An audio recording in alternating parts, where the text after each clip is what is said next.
ఆది కాండము 43వ అధ్యాయము 29వ వచనము ఈ రోజు మన అంశము. చదవండి ఒక మాట. అప్పుడతడు కన్నులెత్తి తన తల్లి కుమారుడును తన తమ్ముడైన బెన్యామీనును చూచి, మీరు నాతో చెప్పిన మీ తమ్ముడు ఇతడేనా అని అడిగి, నా కుమారుడా, దేవుడు నిన్ను కరుణించును గాక అనెను. చాలా దేవుని నామమునకు మహిమ కలుగును గాక. ప్రియ సంగమా, దేవుని బిడ్డలారా, ఈ రోజు అంశం ఏమిటంటే, యోసేపు తన తమ్ముడు తన తల్లి కుమారుడైన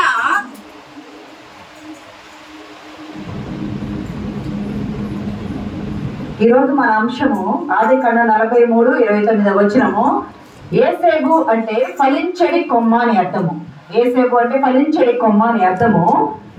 యోసేపు తన తల్లి కుమారుడు తన తమ్ముడు అయిన బెన్యామీనును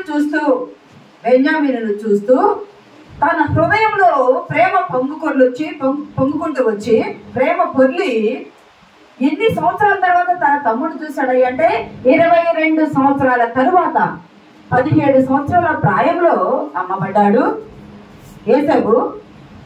అమ్మబడిన యోసేపు 30 సంవత్సరాల వయసు వచ్చినప్పుడు ఫరో రాజు ఎదుట నిలవబడ్డాడు. 7 సంవత్సరాలు పంటలు బాగా పండినాయి. తర్వాత పండని 7 సంవత్సరాలు 2 సంవత్సరాలు అయిపోవచ్చు. ఇంకా 5 సంవత్సరాల కాలము ఉన్నది. అంటే అవి 7, ఇవి 2, అవి 13, మొత్తం 22 సంవత్సరాల కాలము తన తమ్ముడిని చూడలేదు. ప్రియ సంగమా, దేవుని బిడ్డలారా, 17 సంవత్సరాల ప్రాయంలో సమతి అన్నలు అమ్మి వేశారు యోసేపును. 8 తులాల వెండికి అమ్మి వేశారు. ఐగుప్తీయులకు బానిసగా అమ్మబడ్డాడు. అక్కడికి వెళ్ళిన తర్వాత యవ్వన ప్రాయము చిన్న వయసు టీన్స్ లో ఉన్న యోసేపు అమ్మబడి అక్కడికి వెళ్ళిన తర్వాత తనకంటే చిన్నవాడైన తన తమ్ముడి ఇంకా చిన్నవాడు. గమనించండి, తన తమ్ముడిని చూస్తూ తన హృదయము పొంగి ప్రేమ పొంగి ఒక్క తల్లి ఒకే తండ్రి. మిగతా అన్నలు ఉన్నారు, తల్లులు వేరు, తండ్రి ఒక్కడే. కానీ యోసేపు బెన్యామీను ఇద్దరు ఒక తల్లి ఒక తండ్రి పిల్లలే. యోసేపు అంటే ఫలించడి కొమ్మ. తల్లి చనిపోతూ నీకు కుమారుడు పుట్టాడని మంత్రసాన్ని చెప్పినప్పుడు బెనోని అని పేరు పెట్టింది. బెనోని అంటే దుఃఖపుత్రుడు.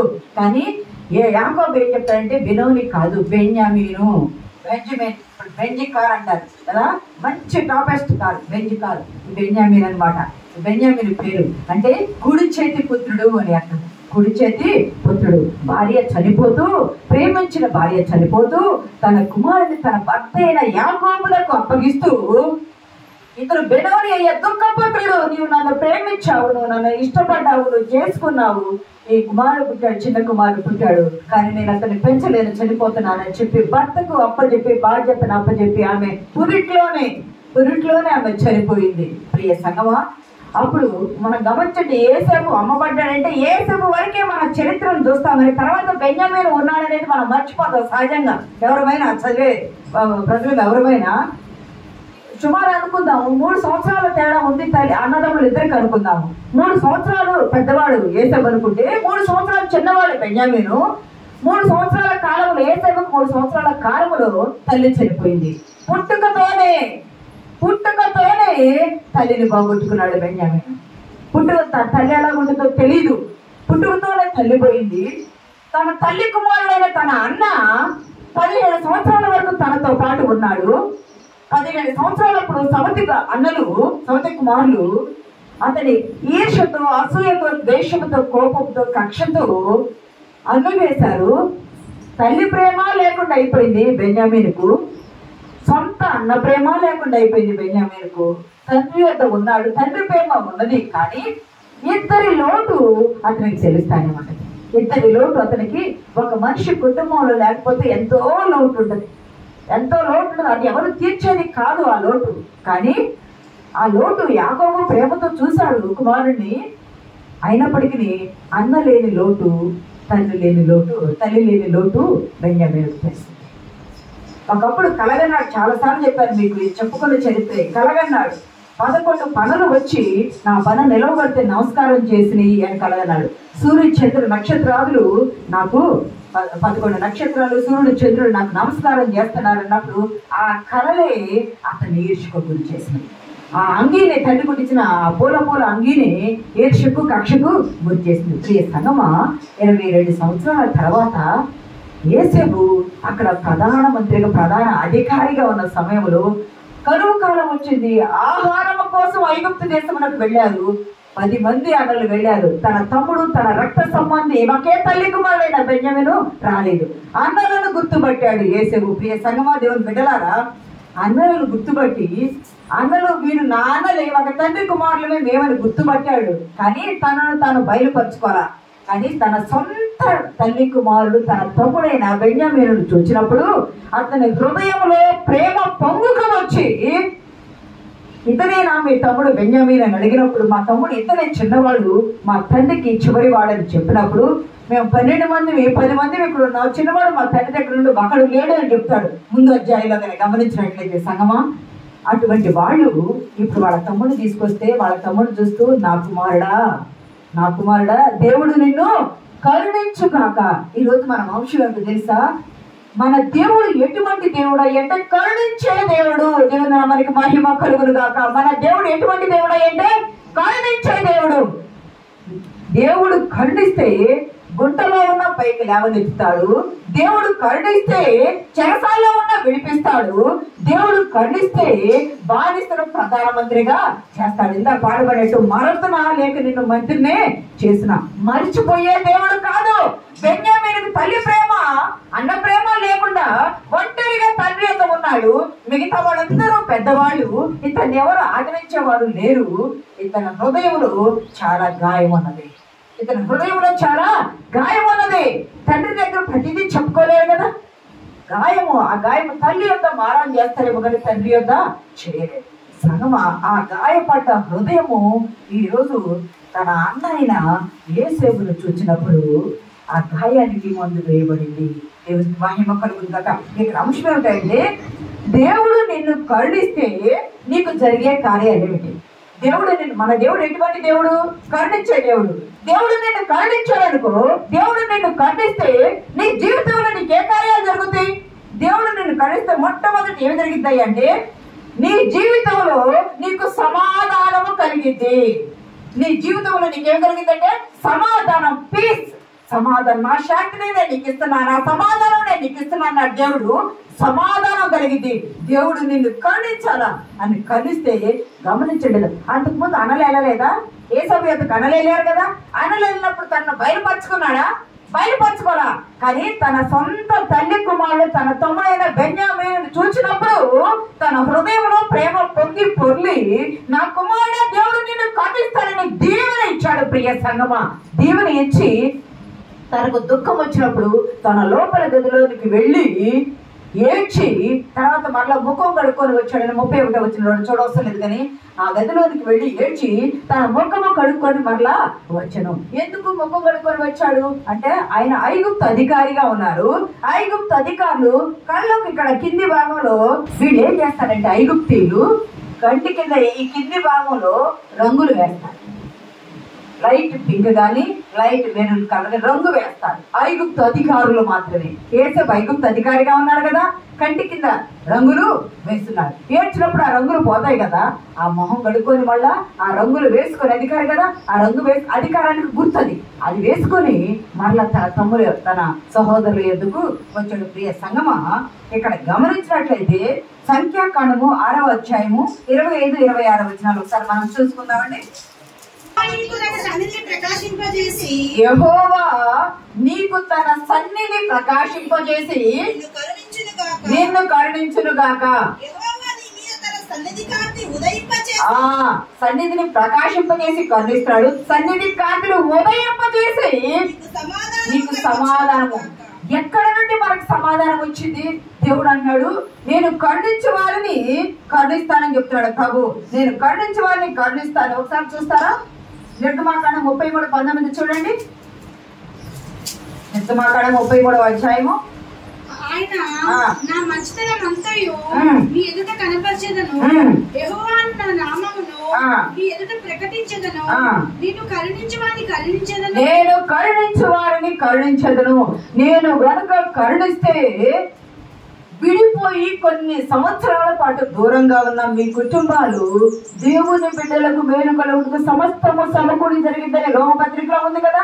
సమకూడి జరిగించడానికి 22 సంవత్సరాల పాటు దూరం అయిపోయిన కుటుంబము సమాధానంతో కలిసింది. దేవుని నామానికి మహిమ కలుగును గాక. ప్రియ సంగమా, దేవుని బిడ్డలారా, ఇక్కడ దేవుడు కరుణిస్తే, ఆయన సన్నిధిలో నుండి నీ మీద కరుణ చూపితే, ఆయన వెలుగు ప్రకాశింపజేస్తే నీకేముంటది అంటే నువ్వు పోగొట్టుకున్నవన్నీ తిరిగి పొందుకుంటావు. గమనించండి, పోగొట్టుకోటువంటి మనుషులను పోగొట్టుకున్నావు అనుకోండి, దూరం అయిపోతే దగ్గర అవుతారేమో, కానీ మరణించిన వాడిని మరలా తిరిగి మనము తెచ్చుకోలేము. కానీ దూరంగా ఉన్నవారు దేవుడు కరుణిస్తే ఏదో ఒక సమయానికి కలవడానికి సమయము సహకారము దొరికింది. ఇక్కడ దేవుడు ఖండించాడు యేసేపుని, దేవుడు ఖండించాడు బెన్యామిన్ని, దేవుడు ఖండించాడు యాకోబు కుటుంబాన్ని.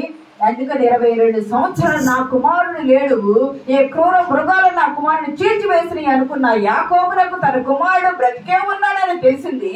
తన తమ్ముడు తన కళ్ళ ఎదురుగుండి 3 సంవత్సరాల తేడాతోనే కదా వాళ్ళు ఉన్నది. కళ్ళ ఎదురుగా ఉంటే ఆ ప్రేమ పొంగుకొని వచ్చి లోపల గదిలోకి వెళ్ళి తర్వాత తనను తాను బయలుపరుచుకున్నాడు. ఆ కలవటం వల్ల ఒక సమాధానం దొరికింది, ప్రేమ దొరికింది, ఆప్యాయత దొరికింది. తండ్రి దగ్గర ఇంకా చెప్పుకోలేని విషయాలు తన తోబుట్టు దగ్గర చెప్పుకోవడానికి సమయం దొరికింది. ప్రియ సంగమా, ఎంత ఎంత దూరమయ్యారో, ఎంత ఎడబాటయ్యారో, ఎంత ప్రేమ కోల్పోయారో మీకు గుర్తుందా? ఒకసారి నేను చెప్పాను, ఒక ప్రాంతంలో చిన్న ఒక ఇల్లు లాంటిది కాలిపోతా ఉంటే, కాలిపోయింది.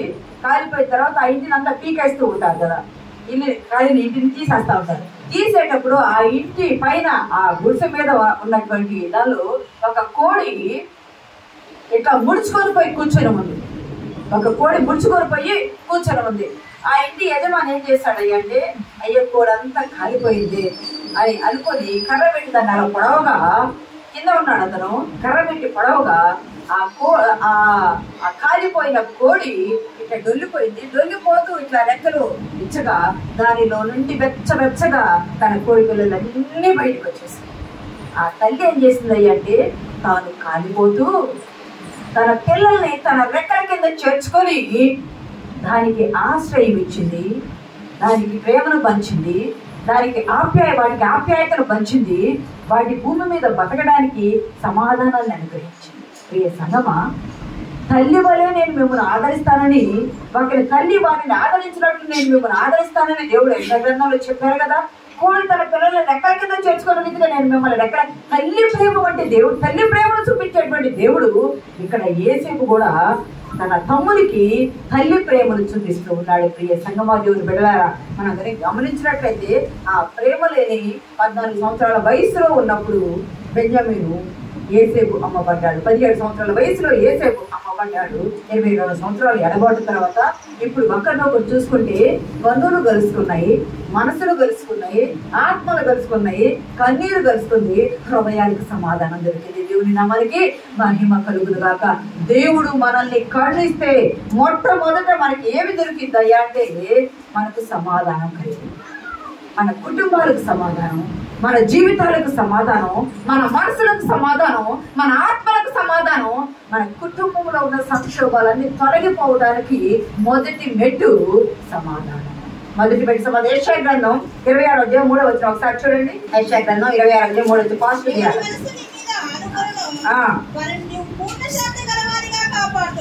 ఎవరి మనసు నీ మీద ఆనుకొనును వారిని పూర్ణ శాంతి గలవానిగా కాపాడు. ఇక్కడ దేవుడు అన్నాడు, నేను కరుణించు వారిని కరుణిస్తాను అని. అంటే కరుణించుట అనే పదానికి లెక్కించలేనంత దేవుని కృప కుమ్మరించడం. కరుణించుట అనే మాటకు అర్థం ఏంటంటే, లెక్కించలేనంత దేవుని కృప ఉంటుంది కదా, ఆ కృపను కుమ్మరించుట. ఒక పాత్రలో, ఒక కుండలో ఒక బౌల్ ఏదని మనం పెట్టుకుంటే దాన్ని బోర్ల వేస్తే మొత్తము ఆరిపోతుంది కదా. దేవుని కృప, దేవుని కరుణ, నేను కరుణించి వారిని కరుణిస్తానన్న దేవుడు నీకు సమాధానం కలగాలంటే తన పాత్రలో, కరుణ పాత్రలో ఉన్నటువంటి ఆ కృపను కుమ్మరించాడు. కుమ్మరించగా ఆ కుమ్మరింపు ఆ కుటుంబాల, ఆ 2 జీవితాలకు సమాధానం అనేది దొరికింది. ప్రియ సంగమ దేవుని బిడ్డలారా, ఎవరైతే నా మీద అనుకుంటారో వారిని పూర్ణ శాంతి గలవారిగా నేను చేస్తానండి. యెషయా గ్రంథం 55:2 కూడా ఒక మాట చూడండి.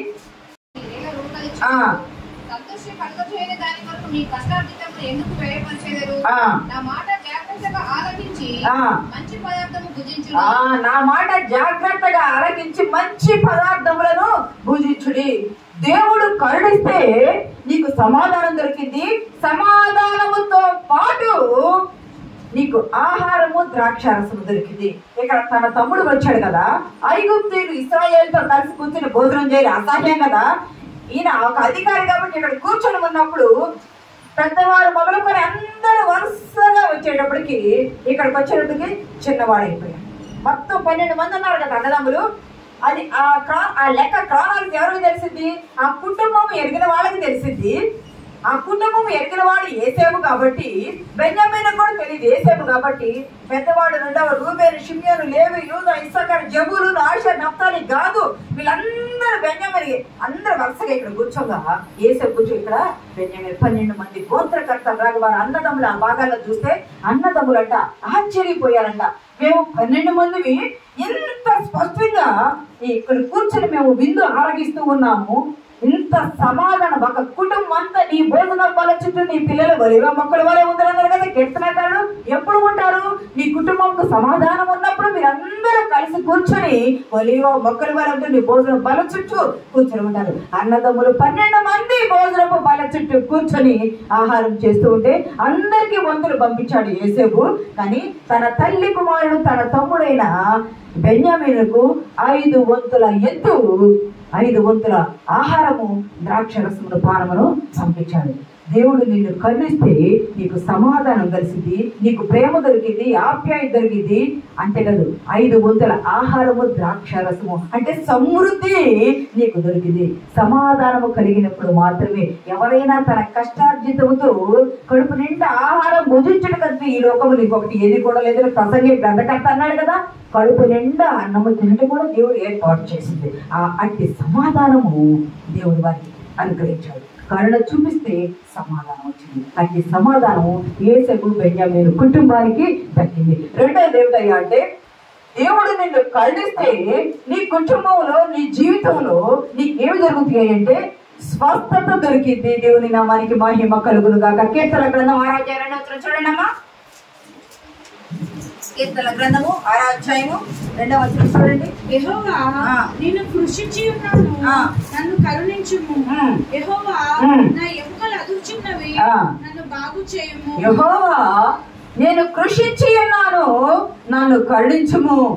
ఇంకా ముందు భాగాల్లో పోయినా లేదా 31 కీర్తనలో పోయినా అయ్యా మను నిన్ను స్తుతించిన, నువ్వు మనలోకి పోతే మను నేను నిన్ను స్తుతించలేదు కదా, నేను సజీవులుగా ఉంటేనే కదా నిన్ను స్తుతించేది. దేవుడు నిన్ను కరుణిస్తే నీకు సమాధానం దొరకడంతో పాటు దేవుడు నిన్ను కరుణిస్తే 2వ అంశము నీకు స్వస్థత కలిగింది. శీఘ్రముగా స్వస్థత కలిగింది. దేవుడు నిన్ను తల్లి తాకమని తట్టి లేపుతాడు. ప్రియ సంగమా, చిన్న గొర్రె పిల్ల లే. మన సార్ చెప్పారు కదా, తల్లి తాకమంటే చిన్న గొర్రె పిల్లలాగా లెగవాలి. చిన్న గొర్రె పిల్ల స్వస్థత వచ్చింది. ఇక్కడ కీర్తనకారుడు అన్నాడు, నేను కృషించి ఉన్నాను, నన్ను కరుణింపు. ఇక్కడ యోసేపు బెన్యామీను జీవితంలో చూస్తే శారీరకంగా వారు శరీర దారుణ్యం కలిగి ఉండవచ్చేమో కానీ మనసు లోపల వారి జీవితంలో వారి కుటుంబంలో పూడ్చలేని గాయాలు ఉన్నాయి. వారి జీవితంలో పూడ్చలేని 22 ఏళ్ల ఎడబాటు ఉన్నది. ఇప్పుడు 39 సంవత్సరాలు యోసేపుకి వస్తే 36 సంవత్సరాల తల్లి ఎడబాటును అనుభవించాడు. తల్లి ఎడబాటును 36 సంవత్సరాల బెన్యామీను తల్లి ఎడబాటును అనుభవిస్తూ ఉన్నాడు. 22 సంవత్సరాల అన్న ప్రేమ దూరం అయ్యి ఎడబాటు దూరం అయిపోయి ప్రియ సంగమా దేవుని బిడ్డలారా అతను మానసికంగా కృంగి ఉన్నాడు. మానసికంగా శారీరకంగా పైకి జబ్బు కనిపిస్తుంది. చాలా మంది ఇప్పుడు సైకాట్రిస్టులు వస్తున్నారు కదా, సైకాలజిస్టులు వస్తున్నారు, కౌన్సిలర్స్ వస్తున్నారు. ఎందుకు వీళ్ళందరూ ఎందుకు అయ్యా అంటే బాగా మానసికమైన రోగముతో మానసికమైన జబ్బుతో ఉన్న వారికి మనసును స్థిరపరచడానికి ఇవ్వబడే కౌన్సిలర్స్ అవసరం అవుతా ఉంటారు. ప్రియ సంగమా, ఇక్కడ దేవుడు ఎటువంటి దేవుడు అంటే ఒక కౌన్సిలర్ అయిన దేవుడు. గాయపడ్డ హోషా గ్రంథం ఒక మాట చూడండి. హోషా గ్రంథము 6వ అధ్యాయం 1వ వచనం.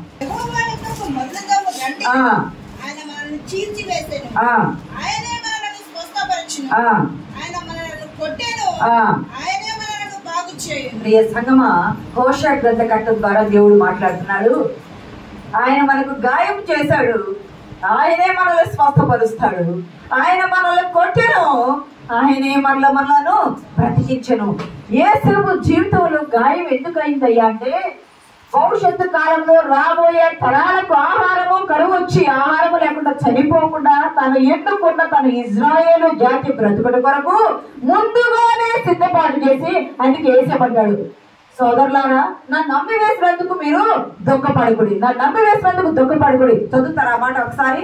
45వ అధ్యాయం 5వ వచనం చదవండి. అయినను నేను ఇక్కడికి వచ్చినట్లు మీరు నన్ను అమ్మి వేసినందుకు దుఃఖపడకుడి, అది మీకు సంతాపం పుట్టింపనీయకుడి. ప్రాణరక్షణ కొరకు దేవుడు మీకు ముందుగా నన్ను పంపెను. 7లో కూడా ఒక మాట ఉంటుంది, ప్రాణముతో కాపాడటకును దేవుడు మీకు ముందుగా నన్ను పంపించను. దేవుడు గాయము చేశాడు, దేవుడు స్వస్థపరుస్తాడు. దేవుడే కొట్టాడు, దేవుడు మరలా బ్రతికిస్తాడు. ప్రియ సంగమా, ఇది యేసుక్రీస్తు ప్రభు వారికి సాదృశ్యంగా ఉంది. ఇక్కడ గమనిస్తే 36 సంవత్సరాల ఎడబాటు, ప్రియ సంగమా 36 సంవత్సరాల ఎడబాటు దేవుడు గాయము చేశాడు, దేవుడు దూరపరిచాడు. ఇప్పుడు దేవుడు ఏం చేస్తున్నాడు? దగ్గర పరుస్తాడు. ఒకప్పుడు దూరస్తులయ్యారు, కానీ ఇప్పుడు ఏమయ్యారు?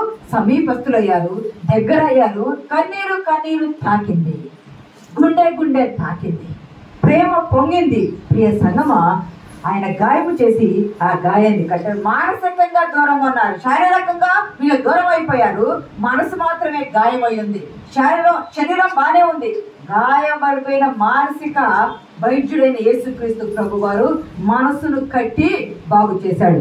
కుటుంబ ఎడబాటు తిరిగింది. ఇందాక అనుకున్నాం కదా, సమాధానం వస్తే ప్రేమ వస్తుంది, సమాధానం వస్తే ఆదరణ వస్తుంది, సమాధానం వస్తే కుటుంబం ఐక్యమైంది కదా. ఇప్పుడు కరుణ వస్తే సమాధానం వచ్చింది, కరుణిస్తే స్వస్థత వచ్చింది, కుటుంబం అంతా ఏకమైంది. ఇందాకేమొచ్చింది? ఆహారము ద్రాక్షారసం వచ్చింది, ఆహారము ద్రాక్షారసం వచ్చింది. ఇప్పుడు కుటుంబము ఏకమైతే ఆరోగ్యము సంరక్షణ వచ్చింది. ఇందాకేమో ఆహారము ద్రాక్షారసం వచ్చింది, ఇప్పుడు కుటుంబం ఏకమైంది. గాయం చేశాడు దేవుడు, ప్రాణరక్షణకు ముందుగానే పంపించాడు దేవుడు. అందరూ కలిశారు, అందరూ మనసులు ఏకమైంది, హృదయము నెమ్మది పొందుకుంది. గాయపడ్డ ఆ గాయము స్వస్థత అయింది. శీఘ్రముగా స్వస్థత ఇస్తున్నారు కదా, ఆ గాయము స్వస్థత అయింది. ఇప్పుడు వారికి ఏమి దొరుకుతుందయ్యా? 2వ ఫలం అంటే ఆరోగ్యము సంరక్షణ. ఆరోగ్యం గాయం పోయింది, కలుసుకున్నారు, సంతోషించారు. ఆరోగ్యంలో అందరూ సంతోషం వచ్చింది, సంతోషించారు. సంరక్షణ, కరువు కాలం అంతా పోషించబడాలి కదా. కరువు కాలంలో పోషించబడటానికి దేవుడు ముందుగా ప్రణాళిక వేసిన సిద్ధపాటు. దేవుని నామానికి మహిమ కలుగును గాక. ఇప్పుడు ఒకసారి మీకు హాస్పిటల్ అనుభవాలు మనం జ్ఞాపకం పెట్టుకుంటే, హాస్పిటల్ అనుభవాలు చాలా మందికి ఉన్నాయి.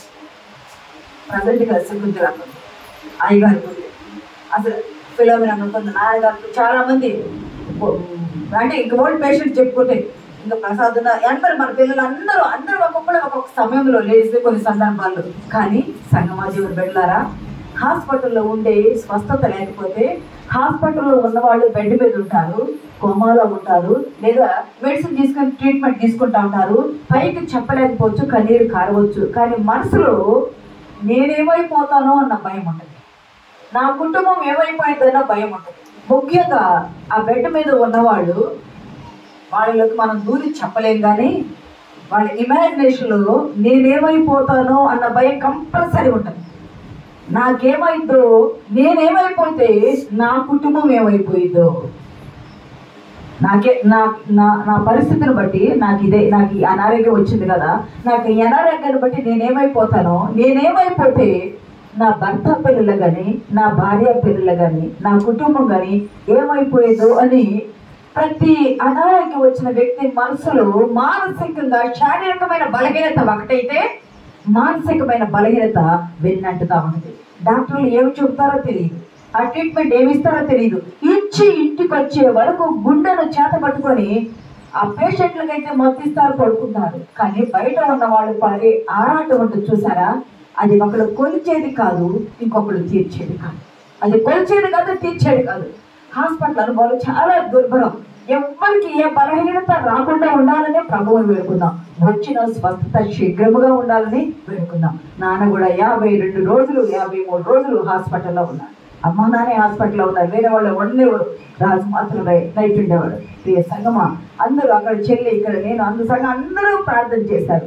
మహాకృపను బట్టి దేవుడు నన్ను కాపాడ బ్రతికించాడు. మహాకృపను బట్టి శకుంతలను కూడా సజీవులుగా మొన్న రీసెంట్గానే ఈ నెలలోనే తను ఐసీలో ఉంది. 3 రోజులు ఐసీలో ఉంది. ఏమైపోతానో అన్న భయం ఏర్పడిపోయింది. దేవుడు కాపాడి బ్రతికించాడు. దేవుడికి మహిమ కలుగును గాక. దేవుడు నిన్ను కరుణిస్తే నేను కరుణించు వారిని కరుణించుదును. దేవుడు కరుణిస్తే నీకు సమాధానము కలుగును గాక. దేవుడు కరుణిస్తే నీకు స్వస్థత కలుగును గాక. మీకు గుర్తుందా ఇక్కడ లూకాసు వార్త 18వ అధ్యాయము 38, 39 వచనాలు ఒకసారి మనం చూసుకుందామండి. లూకాసు వార్త 18వ. యేసు దావీదు కుమారుడా నన్ను కరుణించమని కేకలు వేయగా ఊరకుండమని ముందర నడుచున్నవారు వాడిని గద్దించిరి గాని వాడు మరి ఎక్కువగా దావీదు కుమారుడా నన్ను కరుణించమని కేకలు వేసెను. అంతటి యేసు నిలిచి వారిని తన ఎదుకు తీసుకుని యేసుక్రీస్తు ప్రభు వారు యెరూషలేము రావడానికి ఎరుకో ప్రాంతం ఉండి ఆ ప్రాంతంలోకి వస్తూ ఉంటే, ఎరుకోను దాటి రావాలి వస్తూ ఉంటే, ఒక గుడ్డివాడు అంటే కళ్ళు కనిపించవు కానీ వినిపిస్తుంది. దాని రోడ్డు మార్గంలో కూర్చొని ఉన్నాడు. ప్రజలు వెళ్తూ ఉన్నారు. కాలి చప్పుడు మాటలు వినికిడి వినిపిస్తా ఉంటారు కదా.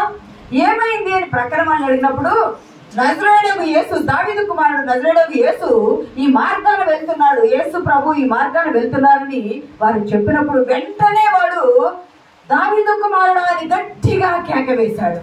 పక్కన శిష్యులు అంటారే, ఊరుకుంటూ అరవకు అంటే డిస్టర్బ్ చేయకు ప్రభు వారిని అని పక్కన వాడికి హడావుడు ఎక్కువ చేస్తారు కదా అని అంటూ ఉన్నారు. ప్రభు శిష్యులు వెళ్ళిపోతూ ఉన్నారు. వాడు మరీ ఎక్కువగా బిగ్గరగా కేకలు వేసెను. ప్రియ సంగమా, యెషయా గ్రంథంలో కదా ఆయన సమీప 55లో చూడండి ఒకసారి.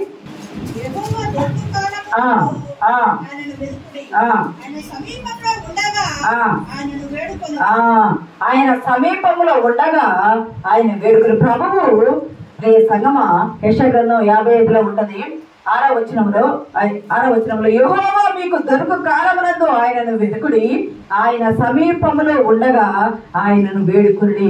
ఆయన సమీపంలోకి వచ్చాడు. గుడ్డివానికి సమీపంగా ఉన్నప్పుడు వీడుకోకపోతే సమయము దాటిపోయింది. ఈ గుడ్డివాడు సమీపంగా రాగానే ఎవరంటే దావీదు కుమారుడు నజరేయుడగు యేసు అనగానే, దావీదు కుమారుడు నన్ను దాటిపోవద్దయ్యా అని కేక వేశాడు. ఊరకుండా మరీ బిగ్గరగా కేక వేయగా వారి మాటలు ప్రభు చెవుల్లో వాడి. ప్రియ సంగమా, అప్పుడే ఎందుకు ప్రభు వారికి రావాలా?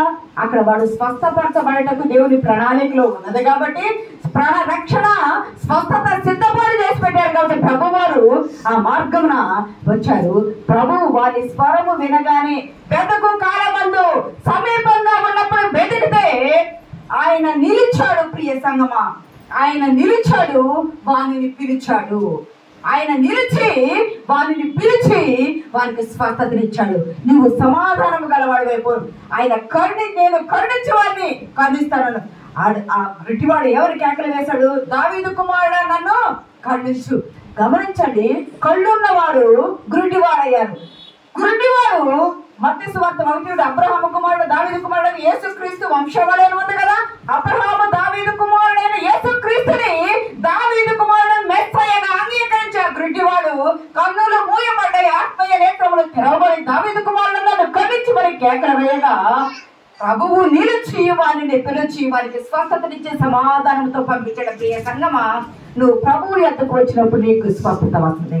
ప్రభు కరుణ కటాక్షము నీ మీదకి వస్తుంది. ఇందాక అనుకున్నాం కదా, కరుణ అంటే అసలు లెక్కించలేనంత కృప, అభిషేకము లేదా నీ మీద కుమ్మరించడం, దయ నీ మీద కుమ్మరించడము. నీవు కుమ్మరించబడ్డప్పుడు నీవు స్వస్థత పొందుకొని తిరిగి నీ కుటుంబంలోకి చేరతావు. దేవుని నామానికి మహిమ కలుగును గాక. ప్రియ సంగమా, తాను నిలిచాడు, వారిని పిలిచాడు, వారి ఆరోగ్యము సమాధానం ఇచ్చాడు. ఇక్కడ బెన్యామీను యోసేపును కూడా నిలిచారు, ఒకరినొకరు పిలుచుకున్నారు. వారి మనసు స్వస్థత వచ్చింది, వారి కుటుంబంలో సమాధానం వచ్చింది. వారికి ఇంకా ఏమొచ్చింది అంటే ఆరోగ్యము సంరక్షణ వచ్చింది.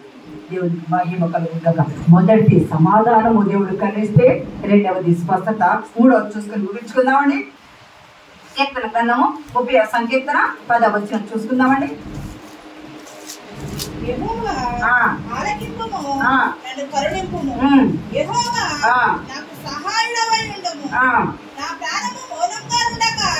నిన్ను కీర్తించినట్లు నా అంగలార్పును నీవు నాట్యముగా మార్చింది. ప్రియ సంగమా దేవుని బిడ్డలారా, ఇంతకు ముందు మనం అంగలార్పును నాట్యముగా మార్చే దేవుడని మనం ఒక ప్రసంగం కూడా చేసుకున్నాం. ఒక వాక్యం గమనిస్తే 3 ఏమిటయ్యా అంటే, నీకు సహాయము కలిగింది. దేవుడు నిన్ను కరుణిస్తే నీకు సహాయం కలిగింది. ఏ సహాయము? ఇంతకాలము ఎడబాటు తీరిపోయింది. కుటుంబము లేని లోటు తీరిపోయింది. కనులు ఎదుట ప్రేమ లోటు తీరిపోయింది. ఆదరణ లేని లోటు తీరిపోయింది. కరువు కాలంలో పోషించబడే లోటు కూడా తీరిపోయింది. అందరూ ఏకమయ్యారు. అధికారే దాసుడే అధికారయ్యాడు, అధికారే తనవాడయ్యాడు. సామెత అంటారు కదా, వడ్డించేవాడు మనవాడైతే ఏ బంతులో కూర్చుని ఎక్కడ కూర్చున్నా వడ్డిస్తాడు. సామెతలాగా అధికారే బెన్యామీను సంతతి వాడయ్యాడు. బ్రతకడానికి ఆటంకం లేకుండా పోషించబడ్డాడు. ఇప్పుడు కావాల్సింది ఏమిటంటే స్వస్థత పరచబడ్డాడు. కావాల్సింది సహాయం. ఎంతకాలము సహాయము? మీరు బ్రతికినంత కాలము, మీరు ఉన్నంత కాలము ఐగుప్తు సారమును మీరు, రాజు అంటాడు కదా, ఫరో అంటాడు కదా, ఐగుప్తు సారమును మీరు అనుభవించుడి. ఐగుప్తు సారము అనుభవించడానికి సహాయం దొరికింది. అంతేకాదు ప్రియ సంగమా, ఇక్కడ గమనిస్తే 43 ఆదికాండం 43:23లో ఒక మాట ఉంటుంది. ఇందాక మనం చదువుకున్నాం కదా, 43వ వచనం. మీకు క్షేమమును గాక, భయపడకుడి, మీ పితరుల దేవుడైన మీ దేవుడు మీకు మీ గోనెలలో ధనమిచ్చాడు. ప్రియ సంగమా, వీళ్ళు వచ్చారు, అన్నదమ్ములు వచ్చారు. యేసేపు గుర్తించాడు, వాళ్ళకి ధాన్యం ఇచ్చాడు. ధాన్యంలో వాళ్ళ రోగులు వాళ్ళ డబ్బు వాళ్ళకే పెట్టి మళ్ళా పంపించాడు. అక్కడికి వెళ్ళి గోనె మూతి విప్పినప్పుడు ఆ డబ్బులు మళ్ళీ తిరిగి ఆ రోగాలు దానిలోనే ఉన్నాయి. భయపడిపోయారు. యాకోబులు వాళ్ళ అన్నదమ్ములు వాళ్ళ కుమారులు 10 మంది భయపడిపోయారు.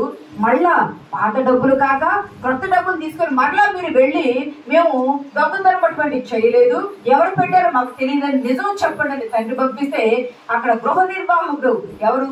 యేసేపు యొక్క గృహ నిర్వాహకుడు అతను చెప్తున్నారు, అయ్యా మేమందరం ఒక తండ్రి బిడ్డలమే, మేము పొరపాటు చేసినటువంటి వారము కాము, కానీ మా గోనె మూతల్లో ఎవరు డబ్బు పెట్టారో మాకు తెలియదు. మా గోనె మూతల్లో ఎవరు డబ్బు పెట్టారో మాకు తెలియదయ్యా. మేము ఆ గోనె ఆ మూటలను విప్పినప్పుడు దానిలో రోకలు ఉన్నాయి అనంటే, ఆ గృహ నిర్వాహకుడు అంటాడు, మీరు భయపడకుడి, మీ పితరుల దేవుడైన మీ దేవుడు అంటే, మీ పితరులు ఏ దేవుణ్ణి ఆరాధించారో యేసేపు భక్తి శ్రద్ధలను ఎరిగిన ఆ గృహ నిర్వాహకుడు మీ పితరుల గట్టిగా చదవడం అన్నమాట. అందుకతడు మీకు క్షేమమవును గాక, భయపడకుడి, పితరుల దేవుడైన మీ దేవుడు మీకు గోనెల్లో ధనమిచ్చును. ప్రియ సగమా, దేవుడు నీకు సహాయం చేస్తానన్నాడు కదా. ఏ సహాయం చేశాడు? నీకు ప్రేమ సహాయం చేశాడు, ఆదరణ సహాయం చేశాడు, ఆప్యాయత సహాయం చేశాడు, కుటుంబాన్ని కలిపాడు. అంత మాత్రమే కాదు, కరువు కాలంలో పోషించబడటానికి, సంరక్షణ ఇవ్వడానికి మీకు సహాయం చేశాడు. అంతేకాదు, మీకు గోనెల్లో ఏమిచ్చాడు? ధనమునిచ్చాడు, గోనెల్లో ధాన్యమునిచ్చాడు. మొట్టమొదట దేవుడు ఇచ్చింది ఏమిచ్చాడు అంటే, సమాధానం ఇచ్చినప్పుడు ఆహారము ద్రాక్షారసం వచ్చింది. స్వస్థతనిచ్చినప్పుడు ఆరోగ్యము సంరక్షణ వచ్చింది. ఇప్పుడు సహాయం చేసేటప్పుడు గోనెల్లో ధాన్యం వచ్చింది, ధనం వచ్చింది. అంటే నీ కుటుంబంలో వర్ధిల్లి పొంగిపోర్లే సహాయము దేవుడు నింపునుగాక. దేవుని నామానికి మహిమ కలుగునుగాక. ప్రియ సంగమా, ఇదే మాట యాకోబు 43:13లో ఒక మాట అంటాడు. యాకోబు చూడండి, మీ తమ్ముడిని తీసుకొని లేచి ఆ మనుషుని ఎద్దుకు తిరిగి వెళ్ళండి. మీ తమ్ముడిని తీసుకొని మీరు లేచి ఆ మనుషుని ఎందుకు వెళ్ళండి, ఆ మనుషుడు మిమ్మల్ని కరుణించును. ప్రియ సంగమా, యాకోబు చెప్పి పంపిస్తున్నాడు, తన కుమారులను దీవించి పంపిస్తున్నాడు. అయ్యా మీ తమ్ముడు వస్తేనే మీకు ధాన్యం ఇస్తానన్నాడు కదా, ఆ మనుషుని యొద్దకు మీ తమ్ముడు తీసుకొని మీరు వెళ్ళండి. మీరు వెళ్ళి అక్కడికి వెళ్ళి మీరు ఇవన్నీ ఇవ్వండి, ఆయన మిమ్మల్ని కరుణిస్తాడు. నేను మిమ్మల్ని కరుణిస్తాను అని యేసేపు చెప్పకముందేనే వీడు అసూయపడింది. ఈ రోజు ఈ 11 మంది వచ్చి 11 పనులు వచ్చి సాగిలపడి, మా ఏలినవాడా మాకు ఆహారం కావాలి, మా తండ్రి నీ దాసుడైన మా తండ్రి ఇంకా బ్రతికి సజీవుడిగా ఉన్నాడు, మా తండ్రి మమ్మల్ని పంపించాడు, మేము నీతిమంతుని పిల్లలమే అని చెప్పాడు కదా. ఆ కళల బాబు ఇక్కడ నెరవేరింది కదా. ఇక్కడ నీకేమిస్తున్నానయ్యా అంటే, నీ గోనెలలో దేవుడు నీకు ఇచ్చే సహాయం. నీ గోనెల్లో ధాన్యం ఉంది, నీ గోనెల్లో ధనం ఉంది. ఈ రోజు నీ సమృద్ధిగా నీ పంటలు పండి నీ గోనెల నిండా ధాన్యము నింపబడి నీ ఇంటికి చేరి నీవు ఆశీర్వాదించబడే రీతిగా దేవుడు నీకు సహాయం దయచేయగాక. ప్రియ సంగమా, దేవుడు నిన్ను కరుణించబోతున్నాడు. దేవుడు కరుణించువాన్ని నేను కరుణించువాన్నే కరుణిస్తాను మా కళలో చెప్పాడు కదా. ఆయన కరుణ మనలో ఉండాలంటే మనము ఇతరులను కరుణించేవారిగా ఉండాలి. మనము ఇతరుల కరుణ చూపేవారిగా, ప్రేమ, జాలి, దయ, ఆప్యాయత చూపేవారిగా మనం కూడా ఉండాలి. మనం కఠినంగా ఉండి పడవలే ఇతరుల ప్రేమ మనం చొరగొనాలని చొరగంటావు. నువ్వు ప్రేమ పొందుకో, నువ్వు ఇతరులకి నీ దేవుని కరుణ నువ్వు పొందుకున్నావు, ఇతరులు కూడా నీ కరుణ చూపిస్తే నువ్వు దేవుని పెట్టావు కదా. దేవుని ప్రేమ, దేవుని కరుణ నువ్వు ఇతరులకు చూపించకపోతే నువ్వు మాదిరిని ఏం చూపిస్తావు? మనం మాదిరి నేర్చుకుంటే దేవుని సమాధానం ఈరోజు మన కుటుంబాలకు వస్తుంది. దేవుని స్వస్థత మన కుటుంబాలకు వస్తుంది. దేవుని సహాయము మన కుటుంబాలకు వచ్చి ధనముతోనూ, ధాన్యముతోనూ, ఆహారంతోనూ, ద్రాక్షరసంతోనూ, ఆరోగ్యంతోనూ, సంరక్షణతో మనం నింపబడి ముందుకు సాగిపోటుకు పరిశుద్ధాత్మ దేవుడు మనకు సహాయం దయచేయనుగాక. ఆమేన్.